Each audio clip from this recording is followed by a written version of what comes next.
Olá, queridos irmãos. Aqui vamos começar mais uma vez um culto no Evangelho, culto do Evangelho no lar. Nós devemos sempre providenciar uma garrafa com água, deixando uns copos para os participantes se servirem, porque essa água ela é fluidificada, né? Enquanto nós fazemos a reunião.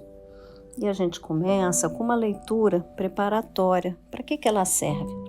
Essa leitura é para que a gente possa apaziguar o nosso interior, deixar os nossos problemas de fora. Às vezes chegamos do trabalho, chegamos com preocupações e pensamento das coisas para fazer. E a leitura nos faz concentrar para poder, inclusive, apaziguar o ambiente, né, da nossa casa, do trabalho, onde a gente estiver fazendo o culto. E para aguardar aquelas pessoas que não conseguiram chegar exatamente naquele horário, mas estão vindo para o início da reunião. Então, hoje eu vou ler para vocês aqui um livrinho que se chama Sempre Melhor, de José Carlos de Luca. Tá? Aqui a mensagem que eu peguei é a 22. Não se dê por vencido. O jogo ainda não acabou, apesar do placar desfavorável. Esperança para os tempos de crise. É a força que nos leva até o fim do jogo com a certeza da vitória.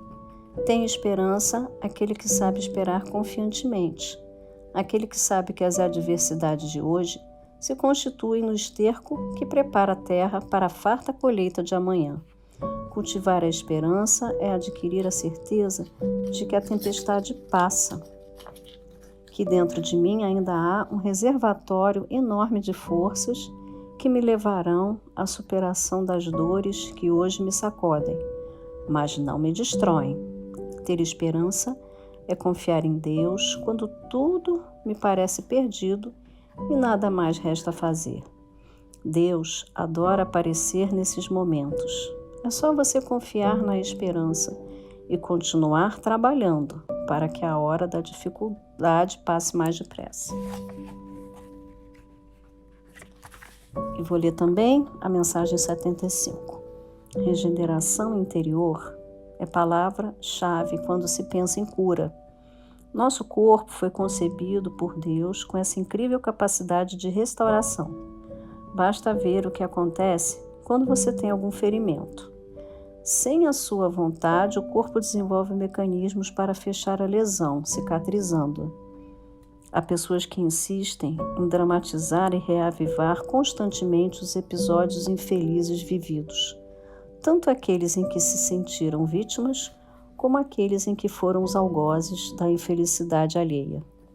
São prisioneiras de suas próprias histórias. Assim agindo, acumulam perigoso lixo mental, responsável pelo declínio de suas forças naturais de restauração da saúde. Vivem sempre enfermas, porque não se cansam de mexer no lixo. Tiremos logo a lama de nossos olhos, para que assim sejamos capazes de enxergar que hoje é um novo dia e que o melhor tempo para recomeçar, refazer o caminho e seguir adiante se chama agora. Bem, agradecemos agora ao Pai pela oportunidade abençoada de estarmos reunidos em seu nome. Amado Pai, querido Mestre Jesus, queridos guias espirituais, queridos anjos, nossos anjos guardiões, estejam conosco nessa oportunidade, que o nosso lar seja abençoado, que nós possamos receber essa energia positiva, que possamos estar abertos para refletir sobre a mensagem da reunião de hoje. Graças a Deus. Bem, hoje nós vamos ler aqui o Evangelho segundo o Espiritismo, no capítulo 17, que é o Sede Perfeitos, e tem 3. O homem de bem. 3. O verdadeiro homem de bem é aquele que pratica a lei de justiça, de amor e de caridade na sua maior pureza. Questiona sua consciência sobre seus próprios atos, perguntará se não violou essa lei Se não fez o mal, se fez todo o bem que podia, se negligenciou voluntariamente uma ocasião de ser útil, se ninguém tem queixa dele, enfim, se fez aos outros tudo o que gostaria que lhe fizessem. Tem fé em Deus, na sua bondade, na sua justiça e na sua sabedoria divina. Sabe que nada acontece sem a sua permissão e submete-se, em todas as coisas, à sua vontade. Tem fé no futuro, por isso coloca os bens espirituais acima dos bens temporais.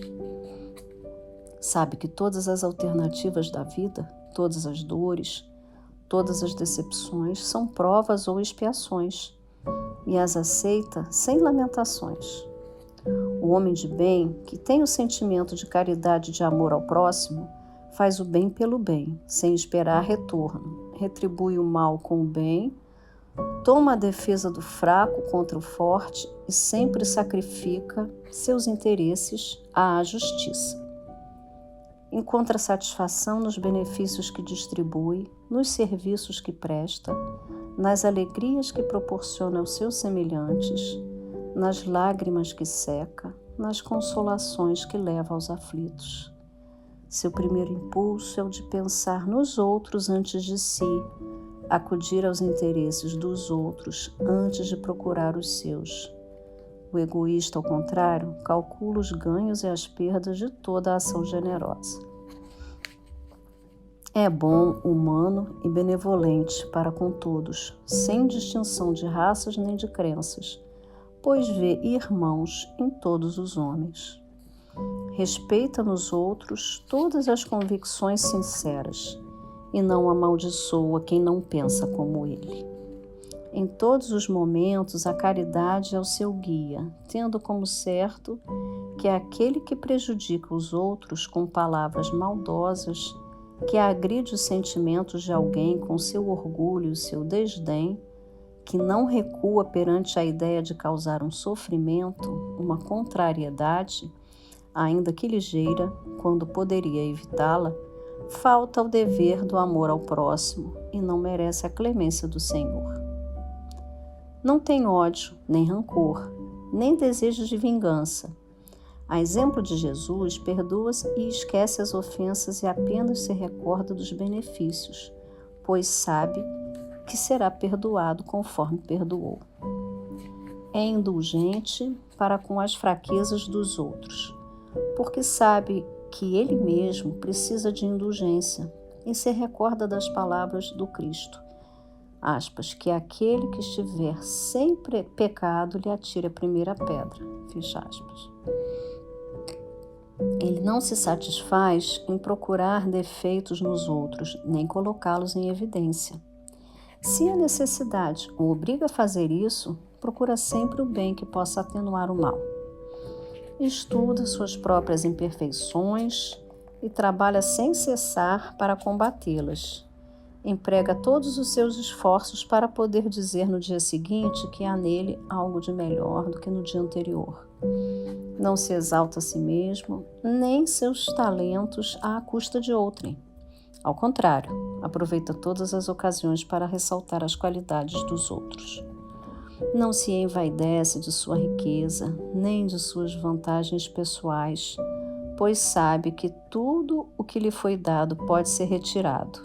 Usa sem exagero dos bens que lhe são concedidos, pois sabe que se trata de um depósito do qual deverá prestar contas, e que o emprego que resultaria mais prejudicial para si mesmo seria o de fazê-lo servir à satisfação de suas paixões. Se na ordem social alguns homens estão sob seu mando, dependem dele, trata-os com bondade e benevolência, pois são seus semelhantes perante Deus. Usa da sua autoridade para erguer-lhes o moral e não para esmagá-los com seu orgulho. Evita tudo o que poderia dificultar-lhes a posição subalterna. O subordinado, por sua vez, compreende os deveres de sua posição e se empenha em cumpri-los conscientemente. Finalmente, o homem de bem respeita todos os direitos que as leis da natureza dão aos seus semelhantes, como gosta que os seus sejam respeitados. Esta não é a relação completa de todas as qualidades que distinguem o homem de bem, mas quem quer que se esforce para possuí-las está no caminho que conduz a todas as outras. Esse texto é um texto que a gente sempre devia ler, quando a gente está em dúvida, quando a gente tem dificuldade, porque a gente vai sempre encontrar algum pedacinho dele que a gente pode cumprir. Quando a gente lê ele inteiro, é claro que a gente não vai conseguir, de uma encarnação para outra, ser um homem de bem, mas a gente vai se esforçando cada vez mais para tentar os objetivos desse texto. E essa que é a verdadeira evolução, né? E é feita aos poucos. O que a gente percebe nesse texto que é tão rico, né? O que é o homem de bem? Fazer aos outros o que gostaríamos que nos fizessem. Quem é que gosta de ser tratado com crueldade, com frieza, com aspereza, com rigidez, indiferença, né? Ninguém, né? Então, a gente também deve pensar no próximo, tentar tratar os outros como gostaríamos de ser tratados. E tentar se colocar também na posição do outro, quando alguma coisa acontece, porque às vezes é muito fácil julgar sem se colocar na posição do outro. Ele tem também fé em Deus, né? O homem de bem, porque sabe que Deus, a providência divina é o que importa. Deus sabe o que é melhor para nós. Então, ele submete-se à sua vontade. Existe a resiliência. Ele sabe que provas ou expiações, dores e sofrimentos, tudo tem uma razão de ser e está nos planejamentos pelos quais devemos passar, para a nossa evolução e para o perdão das nossas faltas. A gente vê nesse texto que a caridade e o amor ao próximo, o homem de bem sempre busca ser caridoso e busca amar ao próximo. Vê-se também o altruísmo. Ele se põe depois do próximo, o interesse dos outros vem primeiro. Depois do dele, ele tenta cuidar do próximo e ajudar, depois ele pensa em si. Né? Isso é um altruísmo. Ele é um ser não vingativo, ele não é revanchista, ele perdoa para ser perdoado, ele sabe da necessidade do perdão, nós devemos perdoar para sermos perdoados, né? Devemos ser indulgentes porque precisamos receber a indulgência. Ele mostra também a humildade, né? Se ele é um superior, ele não vai se sobrepor sobre seus subalternos, né? Ele vai ser humilde no sentido de não se envaidecer do seu poder e de seus bens, até porque tudo que se recebe aqui é dado em empréstimo por Deus, né? Tudo a gente recebe para fazer bom uso. Ele não é avarento e compartilha seus bens e conquistas, porque, mais uma vez, tudo que recebemos é por empréstimo e para ser feito em bom uso. E é benevolente, né? Tenta tratar bem os próximos, tenta não gerar intrigas, tenta ser bom. Ou seja, é aquele que está na busca constante da evolução. E o homem de bem, então, é aquela revisão que você pode fazer com a sua consciência. Como é que foi meu dia hoje? O que eu fiz de errado? O que eu posso melhorar? Aonde que eu deixei conscientemente passar uma atitude que eu poderia fazer para melhorar alguém, em socorro do próximo? Quando que eu agi de forma egoísta? Como é que eu estou julgando a minha vida, né? O meu caminho, as pessoas ao meu redor? A gente pode parar e, por 5 minutos, fazer essa releitura do nosso dia e tentar ver onde é que a gente errou para melhorar, porque a autoanálise também é uma das formas de evolução. A gente tem que estar sempre se autoanalisando, vendo por que a gente está agindo de uma forma ou de outra e como a gente poderia fazer para melhorar. É uma leitura muito rica. E aí a gente pensa no início de ano, né? A gente está entrando agora no mês de fevereiro. Passamos por um ano que se foi. E aí muita gente fica na virada de ano fazendo promessas. Eu quero ser uma pessoa melhor, eu tenho esses planos. O espírito pode dizer, esse ano eu vou fazer mais caridade, eu vou fazer aquilo. Porque não é a virada do ano, não é a passagem dos fogos de artifício, Não é a troca do dia 31 de dezembro para 1º de janeiro que vai mudar a vida de ninguém. Nós devemos nos modificar, né? E aí, em vez de dizer feliz ano novo, a gente deve falar feliz eu novo. Agora eu estou esquecendo o nome do autor, que tem um vídeo falando sobre isso. Feliz é o novo. E é justamente essa renovação que a gente deve fazer conosco. Isso não precisa ser no dia 31 para o dia 1º, isso pode ser toda semana, todo dia. Isso é uma conduta do verdadeiro espírito, está sempre em busca de se aperfeiçoar, mediante a sua autoanálise e o aperfeiçoamento. Então fica aí essa meditação para todos nós, e que a gente possa tentar realmente nos conhecer melhor e ter em Deus a plena confiança e esperança de que tudo vai estar caminhando certo quando a gente vai fazendo a nossa parte. Bem, agora eu passo para uma segunda parte do culto no lar, e eu faço uma oração para o nosso lar, para os nossos entes queridos, para aqueles que moram, convivem conosco, aqueles que vêm trabalhar, os que nos visitam. E assim eu peço ao Pai, amado Mestre Jesus, caríssimos trabalhadores da espiritualidade, nossos guias, muito obrigada. Muito obrigada por tudo, Senhor. Obrigada, irmão Jesus. Obrigada, espiritualidade amiga e abnegada, por tudo que recebemos de bom e até pelas nossas dificuldades.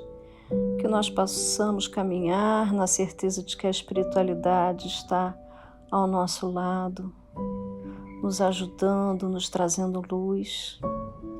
Que possamos entregar a Deus a solução de problemas pelos quais estamos passando, na certeza de que a resposta virá, com a confiança e a certeza de que sempre Deus nos trará o que for melhor para nós.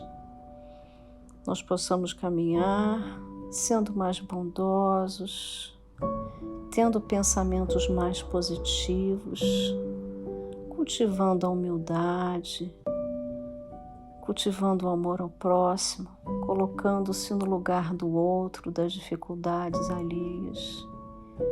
Enfim, Jesus, que possamos trilhar o que vieste nos ensinar.